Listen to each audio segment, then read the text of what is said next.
Okay, thank you, comrades, for coming on this, well, in Brighton anyway, quite heavy snowfall. That's the book for anyone who hasn't seen it yet, and you're welcome to purchase it. It's a continuing book launch, really. The Holocaust as an Imperialist Narrative is the title. And the first thing is, why did I decide to write it? Well, I think we're all aware of how the Holocaust has been adopted by the imperialist powers. Israel, obviously, but the United States, Germany in particular, as its own narrative. And in the process, they have rewritten the history of the Holocaust so that the Zionists are seen, and Israel as the state that Zionism created, is seen as the natural successor to the memory of those who died in the Holocaust. And for most people, it would appear that during the war, the Zionist movement was frantic in its efforts to save as many Jews, to oppose what Hitler was doing, and to have been involved in the anti-fascist resistance. So it will come as something of a surprise to know that during World War II and before it, the Zionists were frantic in order to ensure that the plight of Jews under the heel of the Nazis and under Nazi occupation was not allowed to divert attention from the main goal and the main aim, which was to build a Jewish state after the war. This was the primary goal, and literally everything else was secondary. And I'll go into some of the details of that. But I'll give you a very easy and quick example of how these priorities worked out. In 1942, I think it was April 1942, the Zionists held a large conference in America, the Biltmore Conference, named after the hotel where it was held, where the main demand was formulated for the first time of a Jewish state, or a Jewish Commonwealth, as I think it was called. There was absolutely no mention, for example, of the victims of the Holocaust or the Holocaust refugees. And this in itself, I think, indicates the Zionist priorities as regards this. And people will think that even after the war, when the war ended, the most immediate thing that they would have been concerned about and they would have talked about was the Holocaust, that this would have been a narrative that began almost as soon as, say, as the war ended. But it's not true. In Israel itself, for a very considerable time, what happened during the Holocaust, the murder of 6 million and so on, was a mark of shame. The narrative in Israel, the ideal that was held up, was of what happened at an ancient fort when the Romans lay siege to it, called Masada, when the zealots who were fighting off the Roman legions collectively committed suicide. An example of this is the Israeli curriculum.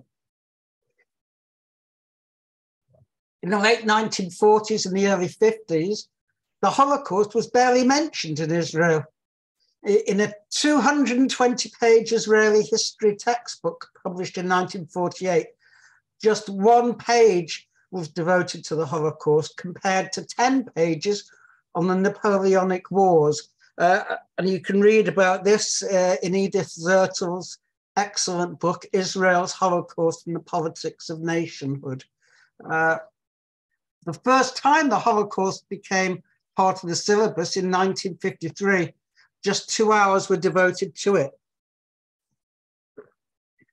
Really, the first time the Holocaust assumed any significance in Israeli or Zionist propaganda was after the Eichmann trial. And people may recall, of course, that Eichmann was captured in Argentina taken to Israel and later executed. And the reason why the Eichmann trial in many ways was held, as Tom Segev said quite correctly, was to wipe out the stain of the Kastner trial, which had taken place between 1954 and 1958. Kastner was a Hungarian Zionist. He was the leader of Hungarian Zionism, and he was a collaborator. I'm not going to go into the Kastner affair. It is quite well known, and anyone who wants to Google can find out a lot more. And there's also a couple of chapters in my book about the Kastner affair and the Hungarian Holocaust. Just to say that the use of the Holocaust as a propaganda weapon is relatively recent. And you might also know that the Eichmann trial itself, I mean, there was no doubt it was a show trial. It was a propaganda trial.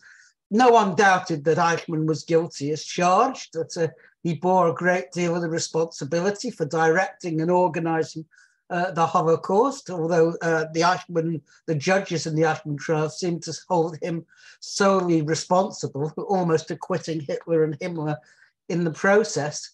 But the Eichmann trial, as I say, was really not about Eichmann. It was a wiping out the stain of what had happened during Kastner trial, because in the early 50s, when the Holocaust survivors had come to Israel, there were great demands to put on trial some of the collaborators, and they were initially, at any rate, put on trial.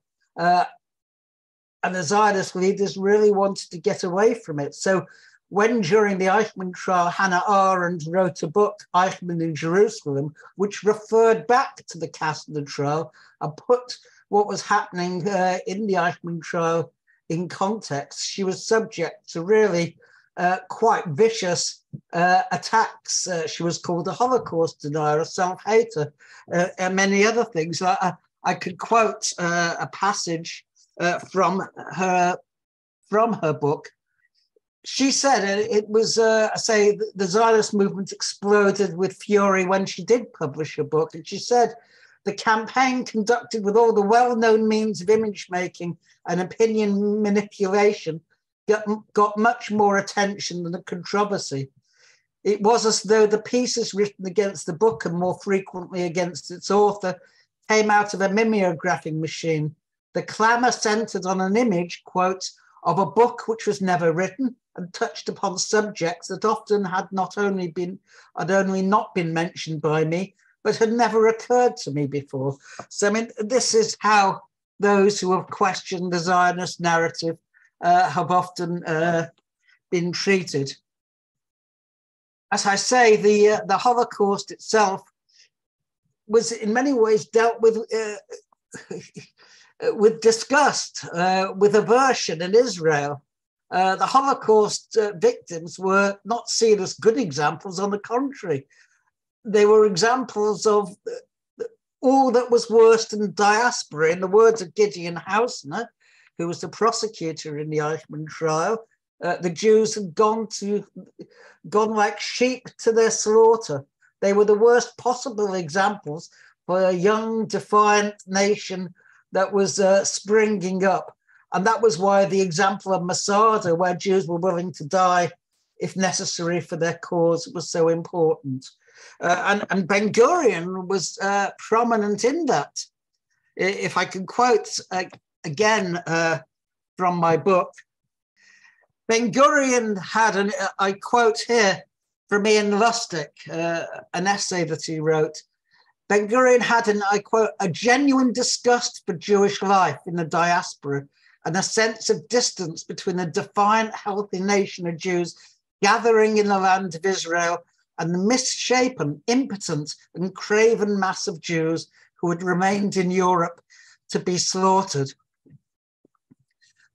And Ben-Gurion believed that Jewish distress could serve as political leverage, and that it is in our interest to use Hitler for the building of our country. So that was really why the Eichmann trial was held. Another example would be Hansi Brand, who was the wife of Joel Brand and the lover of Kastner himself. And she was quite clear. She described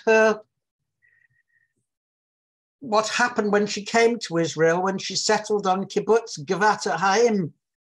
And the other members talked about their war, that is the Second World War, to avoid hearing about hers. Israelis listened to the survivors' stories, as Yisrael Gutman said, with a forced patience that was soon exhausted. And if Israelis were ashamed of the diaspora, then of course many Holocaust survivors bitterly resented the Yishuv. To quote one displaced persons leader, Yosef Rosensaft, a displaced persons leader at Belsen, who settled in America, you danced the horror while we were being burned in the crematoriums. So, I mean, the Holocaust was a very contested narrative. And indeed, in America, Jewish leaders didn't speak about it. And there was a very good reason.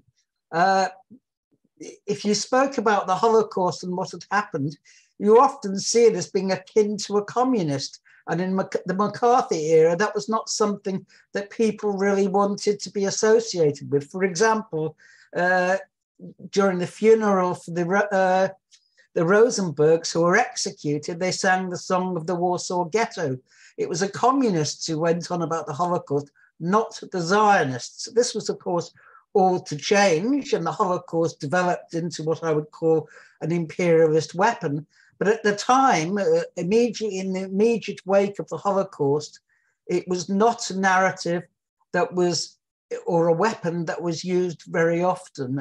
And the reason why was simple, because an anti-fascist narrative did not accord with the US imperialist interest at the time. They really wanted to forget about it. And there's a very good book by Peter Novick, The Holocaust in American Life, which actually goes into this in some detail. And Yitzhak Laor, I think, really described how the Holocaust became to be used. His explanation was that, and this was, of course, post-Eichmann, that the Holocaust consolidated a new ideology of exclusion. And he said, now it is the Jews and the insiders. The genocide and the Jews served in the construction of a European identity. And I think this is really very important when we think about it, the ways that the Holocaust have been used. I mean, the most obvious ways, obviously, are the way that Israel is seen as a legitimate heir to those who died. But at the time, for example, it was very important when there was incredible hostility, not only in Israel, but amongst Jews in the West, and not just Jews, to the idea of German rearmament, for example. And Israel and West Germany, as it was at the time, basically struck a deal. Israel got reparations, and they didn't go to the Holocaust survivors, they went to Israel collectively. And this involved basically rearming Israel, providing it with, in the end, nuclear technology, submarines, and so on, in return for which Israel koshered West Germany, which was, of course, became an integral part of NATO. And that was very important. So the way the Holocaust was used and manipulated aided in the construction of a new Western alliance. Let's say West Germany became a central foundation of that alliance. And we see the way that the Holocaust and the Western experience and the Western involvement was rewritten. It was rewritten, what was an inter-imperialist war, as an anti-fascist war. So, for example, there was no mention of the famine in Bengal, for example, in 1942, when up to 3 million Indians died as a result of a famine that was artificially engendered when we were exporting food at the same time as people were starving. There's no mention, for example, I mean, I can give you a very good example. There was a Ministry of Information in Britain, which was thinking of distributing leaflets about the appalling racism of the Nazis. until the colonial ministry stepped in and said, well, you can't do that because many of the things you're describing are exactly what we do in the African colonies. And therefore, it'd be extremely embarrassing to have this pointed out to us. So, I mean, there were many contradictions. But as I say, the history of the Second World War, the history of the Holocaust has been rewritten. For example, I think people are aware that the Zionists played very little part in the resistance, in the Jewish resistance. And indeed, those Zionist fighters who fought, for example, in the Warsaw Ghetto, people like Hajj Klinger, were specifically instructed by the leadership in Palestine, by the youth movements there, not to take part in the resistance, but by any means to get to Palestine where they were needed. And to their credit, they refused this. And I say this is in my book in some detail. We have the situation where Klinger in particular, after the, well, not after the war, in 1944, went to Palestine. And she made a speech to the Histadrut executive, which is described in a book by Dina Porat, who's now the chief historian of Yad Vashem, The Blue and Yellow Stars of David. She described how members of the Jewish Council as having become tools of suppression in the hands of the authorities, and that they played an abject role in the destruction of the Jews. And although members of the Judenrat, the Jewish councils, had not at first known what the Nazis' intention were, and I quote, there were instances of clear knowledge and they lied knowingly to the deportees. And she told the executive of Histadrut, that's the Zionist trade union, so-called, the various, and I'm quoting directly, the various Jewish communities in Europe were headed by members of the Zionist movement. And most of them understood that if the Nazis said A, they would need to carry on and do B. And after they began assisting the Nazis to collect gold and furniture from Jewish homes, they had no choice but to go on to help them prepare lists of Jews for labor camps. And precisely because those who stood at the head of most of the communities were Zionists, the psychological effects on most of the Jewish masses vis-a-vis the Zionist idea was devastating, and the hatred towards Zionism grew day by day.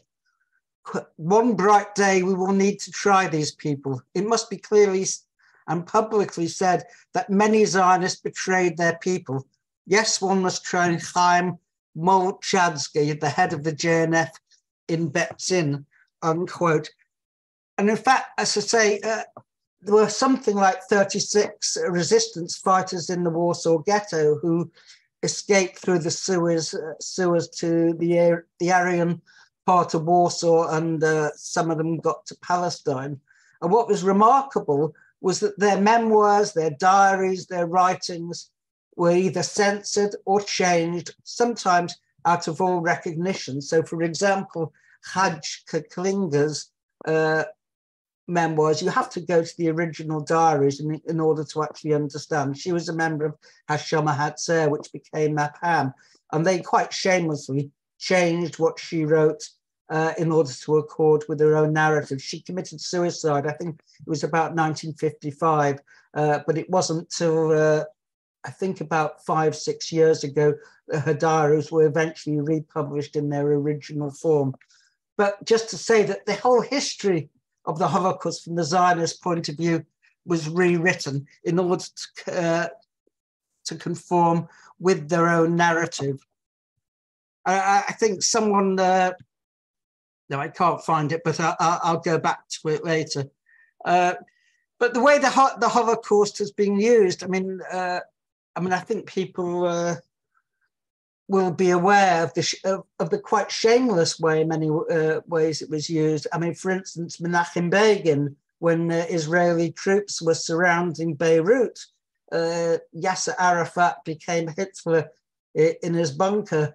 Abba Eban talked of the green line between the West Bank and 1948 Israeli borders as the Auschwitz borders. There are many such examples of how the Holocaust has been weaponized, not least, of course, the definition of anti-Semitism, which has been used so it conflates anti-Zionism and anti-Semitism, opposition to what Israel does with anti-Semitism. It's called the International Holocaust Remembrance Alliance, and that is really quite deliberate, that they have subsumed the definition, which has been now used, of course, as a weapon against anyone who criticizes Israel in terms of the Holocaust itself. And that, in a sense, is part of the propaganda weapon that it has been used. So I would like to concentrate really on the attitude and the actual practice of the Zionist movement before and during the Holocaust, because it differs markedly from what we would understand now. In essence, if I can summarize it quite briefly, the aim of the Zionist movement, which was a counter-revolutionary, reactionary movement from the start, was to build a Jewish state. That was its primary aim. And it saw the Holocaust, in essence, and the oppression, the Nazi rule over Jews, as a complete diversion. It was not something they really wanted to be bothered about. Not only that, they also feared that if there could be a solution to the refugee question, if other countries could accept Jewish refugees from Germany or Poland or anywhere else, then what was the point of having a Jewish state in the first place? Not only that, but of course it was part of Zionist ideology, going back to Herzl's statements and writings in the Jewish state, the Judenstaat, the very first pamphlet, or the major pamphlet, the founding pamphlet of the Zionist movement, that wherever Jews go, they take anti-Semitism with them. And so from their logic, for Jews to say go from Germany to Britain or to the United States would simply mean they recreate anti-Semitism elsewhere.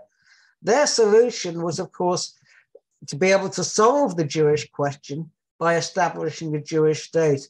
And therefore, any solution to the refugee question, which didn't involve Palestine, was simply a palliative. And I think they are well known, but I will give some examples. In 1938, the United States held a conference on Jewish refugees. It was called Evian, after a spa town in France. And the Zionists were extremely upset about this. I have to say, when Roosevelt held this conference, it was really a face-saving exercise. It was held on the basis that all those who attended did not have to change their refugee policies. And most of the countries who therefore took part had policies like the United States, which basically prevented the immigration of all but a few refugees to begin with. But the Jewish Agency decided, it was on June the 26th, 1938, to belittle the Evian conference as far as possible and to cause it to decide nothing. We are particularly, this is from, incidentally, Boaz Everin's pamphlet or book, really, The Jewish State or Israeli Nation. We're particularly worried that it would move Jewish organizations to collect large sums of money for aid to Jewish refugees. And these collections would interfere or could interfere with our collection efforts. And Ben-Gurion, at a meeting of the Jewish Agency executive of the same date, pulled no punches. No rationalizations, he stated, can turn the conference from a harmful to a useful one. What can and should be done is to limit the damage as far as possible. So a conference which might possibly help solve the Jewish refugee problem was a harmful one. And Menachem Masishkin, who was a leading Russian Zionist at the same meeting, cited the fears of Yitzhak Greenbaum, who was the future chair of the Jewish Agency Rescue Committee. And he said, Greenbaum hopes to hear in Evian that Eretz Israel, the land of Israel, remains the main venue for Jewish emigration. All other emigration countries do not interest him. The greatest danger is that attempts will be made to find other territories for Jewish emigration. In other words, the Jewish Agency was worried that Evian might succeed. Its wish for the conference was for the conference to fail abysmally. And in a letter to Stephen Weiss, who was the leader of American Zionism, of the 13th of June 1938, George Lander, who was later the director of the Jewish Agency's Central Bureau for the Settlement of German Jews, wrote of his concern. Even if the conference will not place countries other than Palestine in the front for Jewish immigration, there will certainly be public appeals which will tend to overshadow the importance of Palestine. It may bind Jewish organizations to collect large sums of money for assisting Jewish refugees, and these collections are likely to interfere with our own campaigns. And Christopher Sykes, who's a pro-Zionist historian, in his book Crossroads for Israel, wrote of this, and he's a very sympathetic historian to Zionism, and he understood the logic of what was being said. He said, from the start, they, that is the Zionist movement, regarded the whole enterprise of Evian with hostile indifference. If the 31 nations who attended had done their duty and shown hospitality to those in dire need, then the pressure on the national home and the heightened enthusiasm of Jews with Palestine would both have been relaxed. And I emphasize this in my book, that this was the last thing that the Zionist leaders wished for. Even in the more terrible days ahead, they made no secret of the fact, even when talking to Gentiles, non-Jews, they did not want Jewish settlements outside Palestine to be successful. The Zionists wanted to do something more for Jews than merely help them to escape danger. That such was the basic Zionist idea is not a matter of opinion, but a fact abundantly provable by evidence. And I quote other historians. I mean, for example, Noah Lucas, who was a critical Zionist historian based at Sheffield University, said exactly the same. And Robert Silverberg, another Zionist historian, in his book, wrote that truly dedicated Zionists hoped for the failure of the Evian talks. How disastrous it would be for Zionism if Australia, say, were to agree to admit 1 million Jews at once, because there were a couple of projects whereby Jews would go to Darwin and the Freeland Enterprise, amongst others. They did not want a Jewish colony in Australia. They wanted Europe's suffering Jews to go only to Palestine. And if getting them there meant a prolongation of their suffering until the political climate was right, so be it. I say this is not an anti-Zionist writing. This was a Zionist. So it was with absolute marked indifference, if not hostility, that the Zionists viewed any other opportunity, any other solution to the refugee question that did not involve Zionism. And this was true, of course, of the boards of deputies. You may remember, or you may not remember, but it's a very famous quote from Ben Gurion. You will know of Kristallnacht, the night of the broken glass in November 1938, which was really a Nazi pogrom against the Jews when something like 100 Jews were killed. Nearly every synagogue in Germany was burnt out. 30,000 Jews were put in concentration camps. It was this event which made clear, I think, Hitler's intention for the Jews. And in Britain, the leaders of the Jewish community, including the Board of Deputies, which then was not under the control of the Zionists, that only happened in 1940 with the ascent to the presidency of someone called Selig Brodetsky. They pressured the British government to accept 10,000 unaccompanied Jewish children from Greater Germany who came to this country. And what was the reaction of the Zionists? Well, I can give you a quote from Ben Gurion. This is in the official biography of Ben Gurion by Shabtai Tabeth. So I mean, there's no doubt about the veracity of the quote. And Ben Gurion said, "If I knew that it would be possible to save all the children in Germany by bringing them over to England, and only half of them by transporting them to Eretz Yisrael, then I would opt for the second alternative. For we must weigh not only the life of these children, but also the history of the people of Israel." This was a speech given to the Mapai, the Israeli Labour Party's Central Committee, on the 9th of December 1938. That is a month after Kristallnacht.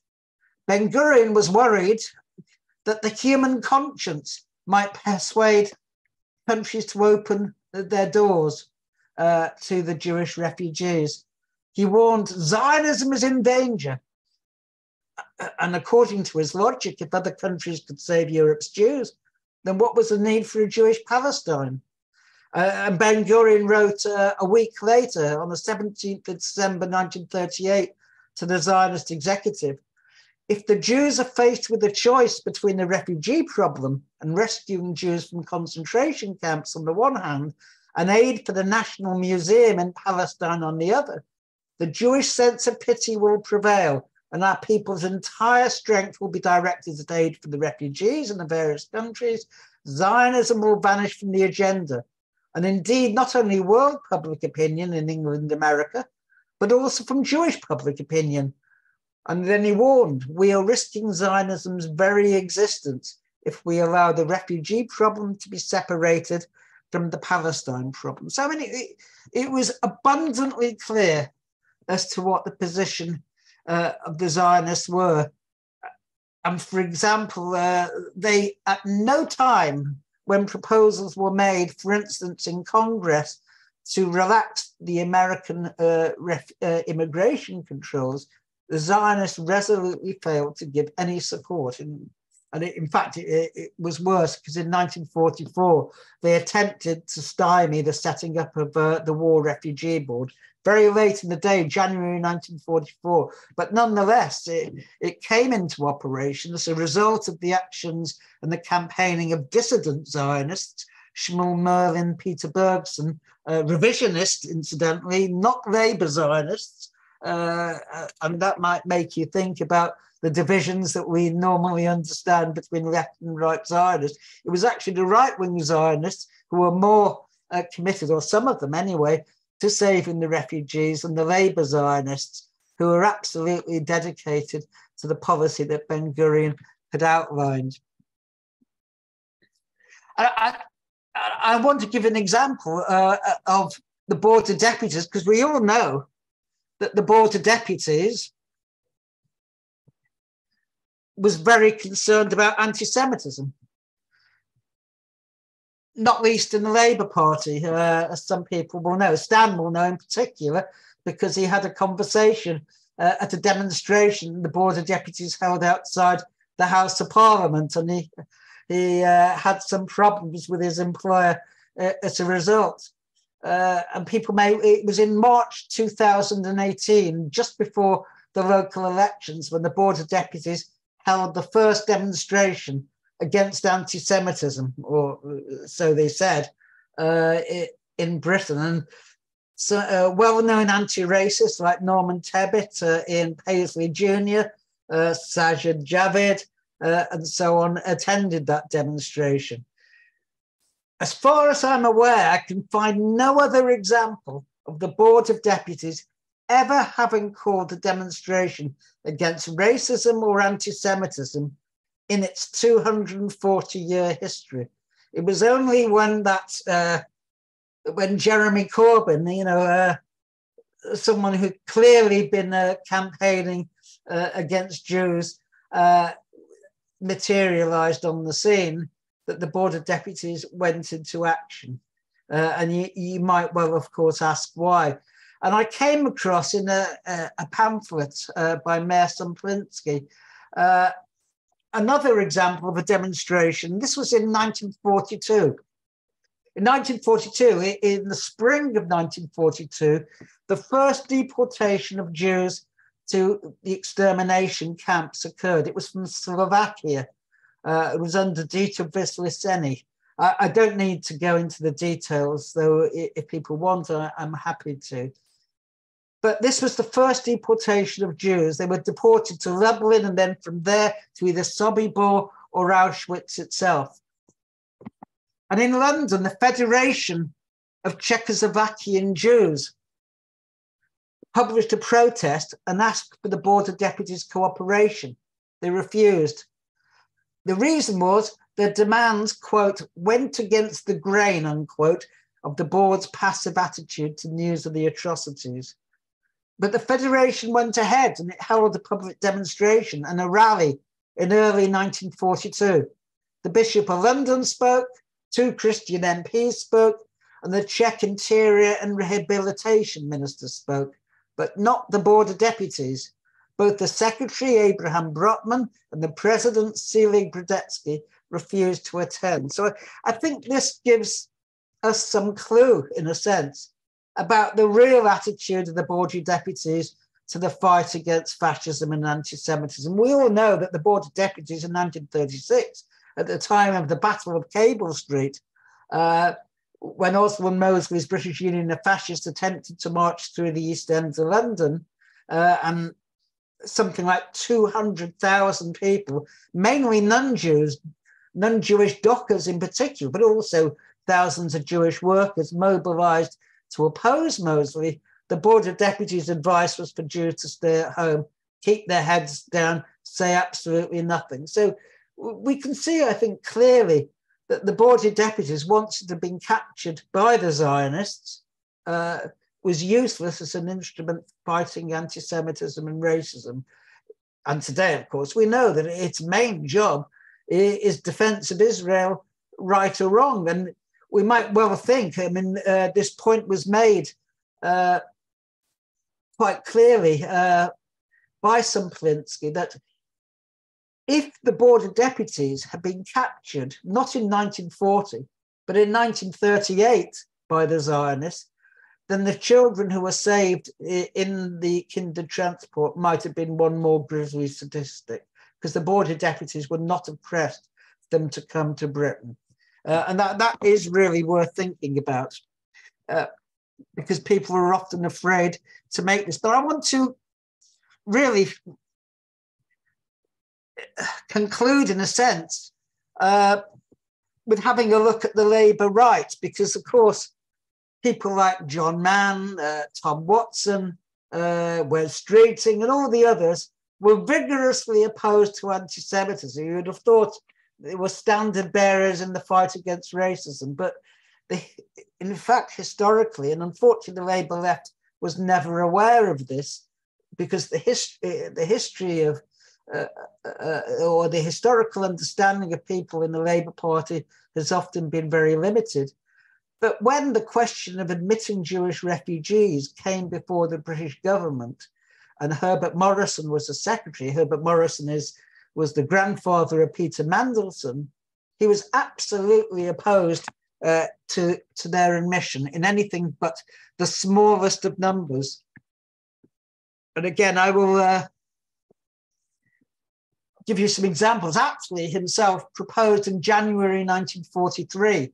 That was just after the Holocaust. The news of the Holocaust had been announced by the Allies. That was in December 1942, December the 17th, 1942. When Attlee proposed in January a draft parliamentary statement which said that, quote, any such refugees as may arrive in the United Kingdom will be admitted, unquote, Morrison advised him to remove this promise because it gave the impression that if Jewish refugees are placed on some worthless boat and sent to a British port, that is a way of disposing of them. And this really brings to mind similar attitudes today. And in October of 1942, just before the announcement by the Jewish Agency in November of the Holocaust, Morrison received a delegation of churchmen, public figures such as Lord Astor or Eleanor Rathbone, asking for visas for 2,000 Jewish children and the elderly in Vichy, France, because the Germans were soon to overrun Vichy, France. Morrison refused. His reason was that anti-Semitism was, quote, just under the pavement, unquote. A month later, the Nazis overran Vichy France, and these Jews were deported to Auschwitz. And the pamphlet I quote this from, by Claire Urbach, says that Morrison was said to doubt that there was a Holocaust. And on the 31st of December 1942, he made it clear that he could not agree that the door should be open to the entry of uncategorized Jews. Morrison believed that if all the Jews were allowed to remain in Britain after the war, quote, they might be an explosive element in the country, especially if the economic situation deteriorated. And if I translate that into normal English, what that means is that Morrison subscribed to the theory that Jews were communists, and in the event of strikes and struggle after the war, they would play a prominent part in that. And he really did not want them to be coming to this country. So, I mean, that was the anti-Semitism of the Labour right. I mean, that was Morrison. But, I mean, I could give many, many other examples. For example, Ramsay MacDonald. When Ramsay MacDonald went to Palestine in 1922 at the invitation of Powell Zion, and when he came back, he wrote a pamphlet which Powell Zion, which is now the Jewish Labour movement, printed. And I quote from it, the rich plutocratic Jew, who is the true economic materialist, he is the person whose views upon life make one anti-Semitic. He has no country, no kindred, whether as a sweater or a financier, he is an exploiter of everything he can squeeze. He is behind every evil that the governments do, and his political authority, always exercised in the dark, is greater than that of parliamentary majorities. He detests Zionism because it revives the idealism of his race.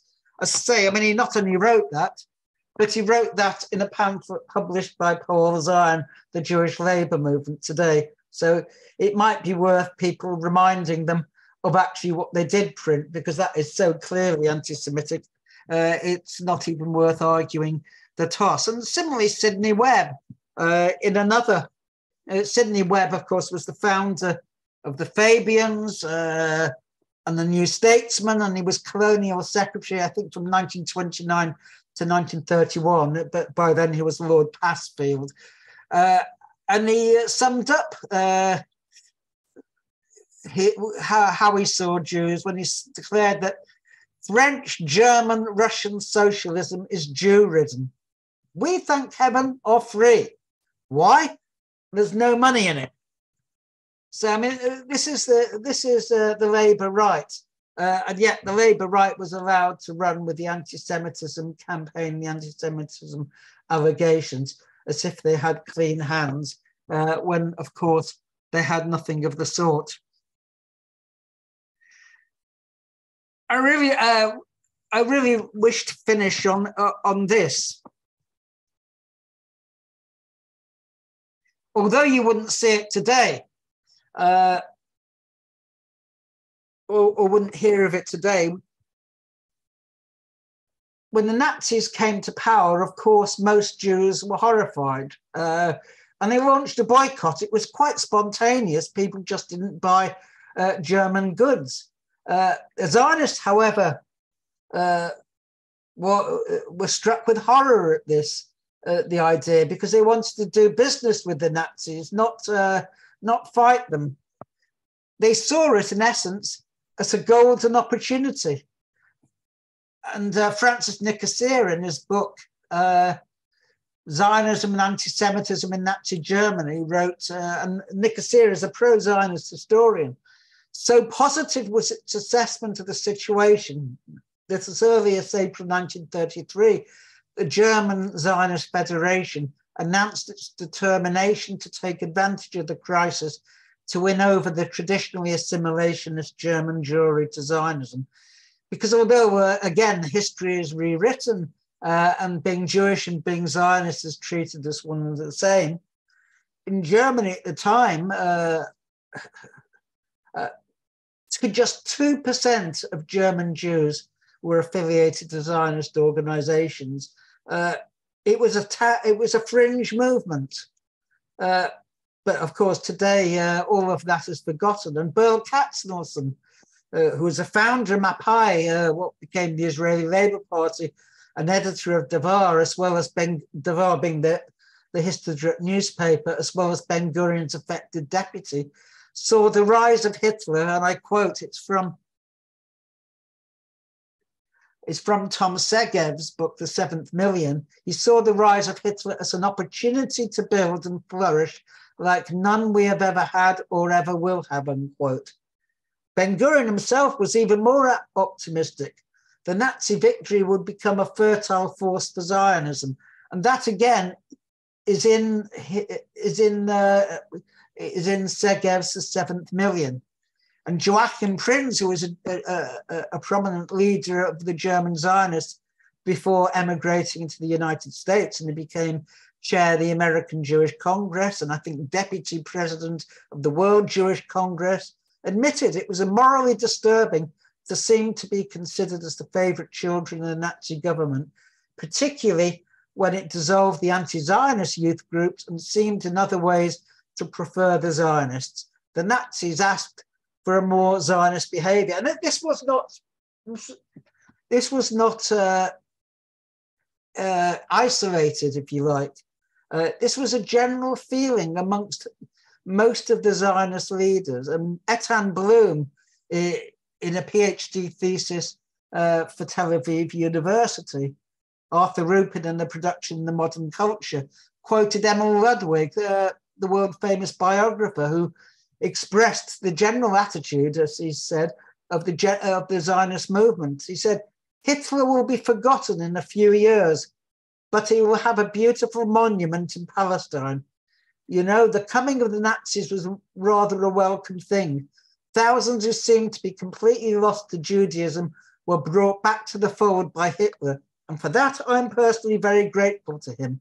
And the Zionist national poet, Nachman Bialik, volunteered that, quote, Hitlerism has perhaps saved German Jewry, which was being assimilated into annihilation. Well, unquote. Well, I think we all know what happened to German Jewry, and those who remained were annihilated, but they weren't annihilated by assimilation. So that is really a potted biography or history of the Zionist movement and its attitudes at the time to the rise of the Nazis and the policies that followed in terms of the refugees. I say there is much more to read in the book, and that is really just a short excerpt, but I hope it satisfies you. Thank you. And I'm happy to take questions from people and contributions.